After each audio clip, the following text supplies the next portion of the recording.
कपड़े धोने वाली बहू। शादी के पहले से ही विभा को कपड़े धोने का बड़ा शौक था।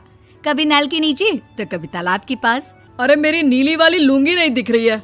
विभा की अम्मा, कहाँ रखी है लुंगी? अरे वो तो विभा ने परसों ही धोकर रखी थी आपकी अलमारी में, देखो वहीं होगी। वो ना मैंने आज धो दी, मुझे लगा कि गंदी हो गई होगी। अरे कैसे गंदी हो गई थी? उसे तो मैंने पहना भी नहीं। हे भगवान, इस लड़की के कपड़े धोने की आदत से परेशान हो गया हूँ मैं। जितना तो घर में राशन नहीं आता, उससे कहीं ज्यादा डिटर्जेंट पाउडर का खर्चा है। इसकी शादी करवा दो, शादी जाए अपने घर में ही करे काम, फिर चाहे घर के कपड़े धोने हो या पूरे गांव के। हाँ ठीक बोल रही हूँ, देखता हूँ मैं कोई लड़का। वो दिन भी आ जाता है जब विभा को देखने लड़के वाले आ जाते हैं। लड़की मुझे अच्छी लगी। होने वाली सास कहती है, बेटी अगर कुछ पूछना है तो पूछ लो। वैसे तो हमारी लड़की बहुत ही शर्मीली है, जो बोल दो वो मान लेती है, इसे क्या पूछना होगा। अरे कैसी बात कर रही हो माँ, मुझे इन लोगों के घर रहना है, सवाल तो कई है। हाँ हाँ बेटा, पूछ लो ना, क्या पूछना है। आप लोगों के घर कपड़े कौन धोता है? सास का मुंह बन जाता है। देखो, अगर तुम ये कहना चाहती हो कि तुम्हें कपड़े धोने नहीं आते तो सुन लो, कपड़े मैं ही धोती हूँ, लेकिन तुम्हारे आ जाने के बाद मैं रुमाल तक नहीं धोऊंगी। अरे चुप रहना भाग्यवान, बहू बेचारी घर आई नहीं, उसे डराना शुरू कर दिया। वो क्या है ना बिटिया, अभी तक तो ये कल्लू की माँ ही धोती थी, लेकिन अब तुम्हारे पापा तो दहेज में वॉशिंग मशीन देंगे ही। तभी विभा की माँ बोल पड़ती है, सवाल भी पूछा तो क्या। वैसे भाई साहब, मशीन की तो फिर भी कपड़े धोने की कैपेसिटी होती है। मतलब जो बिटिया दे रहे हैं ना विभा, इसे कपड़े धोने का बहुत शौक है। ये आप लोगों के क्या, आस पड़ोस गांव मोहल्ले सबके कपड़े धो दे और उफ तक ना करे।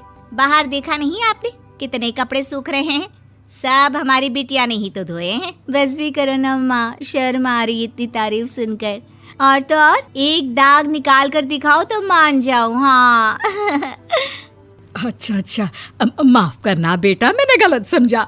हमें तो रिश्ता बहुत पसंद है। और ऐसे जुड़ जाता है रिश्ता कपड़े धोने का शौक रखने वाली विभा का। उसकी शादी हो जाती है कोयला फैक्ट्री में काम करने वाले कल्लू के साथ। शादी के बाद अचानक विभा चिल्लाती हुई सास के पास आती है। सासू माँ, अरे सासू माँ कहाँ है आप? ये तो धोखा है, धोखा दिया आप लोगों ने मुझे। इसे ससुर के चक्कर के बारे में पता चल गया। अरे तो उसमें तुझे क्यों धोखा मिला है? अरे नल में पानी नहीं आता, कपड़े कैसे कब धुलेंगे?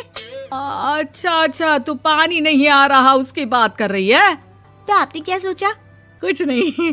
अच्छा, तेरी माँ ने कहा था कि कपड़े धोने का शौक है तुझे, याद आया मुझे। शौक बोलकर कपड़े धोने वाले मेरे जुनून को कम ना आके सासू माँ, कपड़ा धोना मेरा गुरूर है। तभी पति भी वहाँ आ जाता है। अभी मैंने इसे सनी देओल की फिल्म दिखाई है, उसी के डायलॉग मार रही है माँ। अच्छा सुन, साफ साफ बता रही हूँ, पानी सुबह 4 से 6 और शाम को 10 से 12 आता है, समझी? विभा टाइमिंग सुनकर हैरान हो जाती है। ये क्या भूतों का मोहल्ला है? सुबह 4 बजे उठकर कौन कपड़े धोता है? 4 बजे टंकी में पानी जाता है, फिर सारा दिन धोना ना, किसने मना किया? अरे कैसी बात कर रही हैं? 200 लीटर की टंकी में कितने कपड़े धो लूंगी मैं? सुबह ही उठ जाऊंगी मैं। अब क्या था, विभा सुबह 4 से लेकर रात के 12 बजे तक कपड़े ही धोती रहती। एक रोज सास पड़ोस से निकलकर कहीं जा रही होती है कि साथ वाली कहती है, हाँ कल्लू की माँ, जरा ये बताओ कि 2 साड़ी है, 2 ब्लाउज और एक पेटीकोट और एक नाड़े वाला लंबा कच्छा। हाँ तो? अरे तो क्या, कितना लोगी धुलाई ये बताओ। धोबन दिख रहे हैं हम क्या? हमारे पति सरकारी नौकरी से अभी रिटायर हुए हैं और बेटा सुपरवाइजर है कोयला फैक्ट्री में। धोबन समझ रखा है हमें? हाय रे कल्लू की अम्मा, माफ कर दो, वो तो मोहल्ले में यही सब बता रहे थे कि तुमने बहू को कपड़ा धुलवाने के काम में लगा दिया है। सास को पड़ोसन की बात सुनकर गुस्सा आ जाता है। वो घर पहुंचती है जहां घर के बाहर ही इतने सारे कपड़े सूख रहे होते हैं जितने कि किसी धोबन के घर पर। अरे ओ कल्लू की दुल्हन, बाहर निकल। माँ जी यहीं आ जाओ, बाथरूम में चादर धो रहे हैं हम। अरे अभी हम धोते हैं, तुमको बाहर निकलो। ये आस पड़ोस वाले बोल रहे हैं कि हम बहू से कपड़े धुलवा कर उसे कपड़ा धोने वाली बना दिए हैं। अरे छोड़ो ना माँ जी, किन लोगों की बातों में आती हो? आस पास के लोगों का तो काम ही होता है कि वो किसी तरह सास बहू को लड़ा दे। बहू सारे घर के कपड़े धोती है, ये क्या कम है? बोलिए। सास को भी लग जाता है कि वो बहू का ये सनकीपन नहीं छुड़वा सकती, इससे अच्छा है कि खुद ही चुप हो जाए।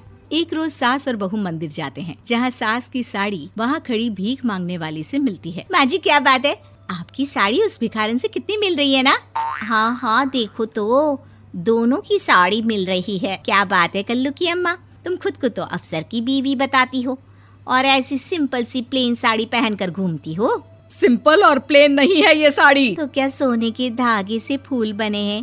कुछ भी सासू माँ, कुछ भी। हाँ, बने थे इस साड़ी में सोने के धागे से फूल। मेरे पति लेकर आए थे मद्रास से स्पेशली मेरे लिए 10,000 की। ताहे भाई साहब इस भिखारन के लिए भी सेम टू सेम साड़ी लेकर आए होंगे 10,000 की। सास उस वक्त कुछ नहीं कहती, लेकिन बहू के साथ घर आती है और अलमारी से एल्बम निकाल कर लाती है। ये साड़ी देख रही है, ये वही साड़ी है जिसे मैंने अभी पहना था। इस साड़ी में ये जो चमकदार फूल दिख रहे हैं ना, ये सोने के धागों से काढ़े गए हैं। लेकिन तू लोकल वॉशिंग मशीन ब्रश से घिस घिस कर सारे फूलों को निकाल कर साड़ी प्लेन कर दी। मुझे माफ कर दीजिए सासू माँ। और तो और, जब मैंने तुझे तेरी गलती के लिए कुछ नहीं कहा, लेकिन तूने तो सबके सामने मेरा मजाक ही बना दिया। क्यों? बहू को समझ में आ जाता है कि अब से उसका कपड़े धोना बंद।